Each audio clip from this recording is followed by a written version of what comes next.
Hukum merayakan Tahun Baru. Bagaimana hukum merayakan Tahun Baru? Sebelum menjawab pertanyaan tersebut, mari kita simak beberapa alasan berikut ini. Pertama, turut merayakan Tahun Baru sama saja dengan meniru kebiasaan orang-orang kafir. Karena tradisi merayakan Tahun Baru ini muncul dan lahir serta berkembang di kalangan mereka. Nabi SAW melarang kita untuk meniru kebiasaan orang-orang fasik, termasuk orang-orang kafir. Beliau SAW bersabda, yang artinya, siapa yang meniru kebiasaan suatu kaum, maka dia termasuk bagian dari kaum tersebut. Abdullah bin Amr ibn al-As radhiyallahu ta'ala anhu mengatakan, siapa yang tinggal di negeri kafir, lalu ikut merayakan perayaan Nairuz dan Mehrajan, 2 hari raya orang Majusi, dan meniru kebiasaan mereka hingga mereka mati, maka dia menjadi orang yang rugi pada hari kiamat kelak. Kedua, mengikuti hari raya mereka termasuk bentuk loyalitas dan menampakkan rasa cinta kepada mereka. Padahal Allah Subhanahu wa Ta'ala telah melarang kita untuk menjadikan mereka sebagai kekasih dan menampakkan cinta kasih kepada mereka. Allah Subhanahu wa Ta'ala berfirman yang artinya, hai orang-orang yang beriman, janganlah kamu menjadikan musuhku dan musuhmu menjadi teman-teman setia yang kamu sampaikan kepada mereka rahasia karena rasa kasih sayang. Padahal sesungguhnya mereka telah ingkar kepada kebenaran yang datang kepadamu.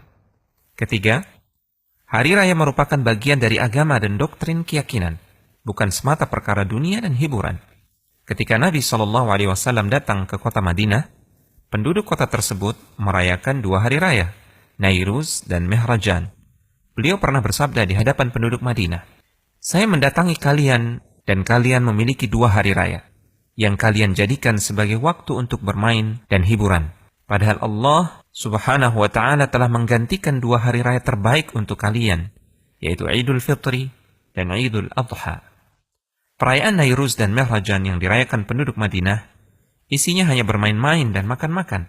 Sama sekali tidak ada unsur ritual sebagaimana yang dilakukan oleh orang-orang Majusi, yang menjadi sumber asli 2 perayaan tersebut. Namun mengingat hari tersebut adalah perayaan orang-orang kafir, Nabi SAW melarangnya.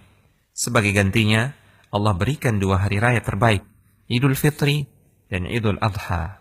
Untuk itu, turut bergembira dengan perayaan orang kafir, meskipun hanya bermain-main, tanpa mengikuti ritual keagamaan mereka, termasuk perbuatan yang terlarang, karena termasuk turut mensukseskan acara mereka. Keempat, di dalam Al-Quran, surat Al-Furqan, ayat yang ke-63 sampai dengan ayat yang ke-76, Allah Subhanahu wa Ta'ala berfirman, memuji sifat-sifat ibadur Rahman, yaitu hamba-hamba Allah yang terbaik. Di antara sifat mereka yang terpuji, disebutkan dalam ayat yang ke-72, dan orang-orang yang tidak turut dalam kegiatan Az-Zur. Sebagian ulama menafsirkan kata Az-Zur pada ayat di atas dengan hari raya orang kafir. Artinya, jika ada orang yang turut melibatkan dirinya dalam hari raya orang kafir, berarti dia bukanlah hamba Allah yang baik. Konsultasi syariah.com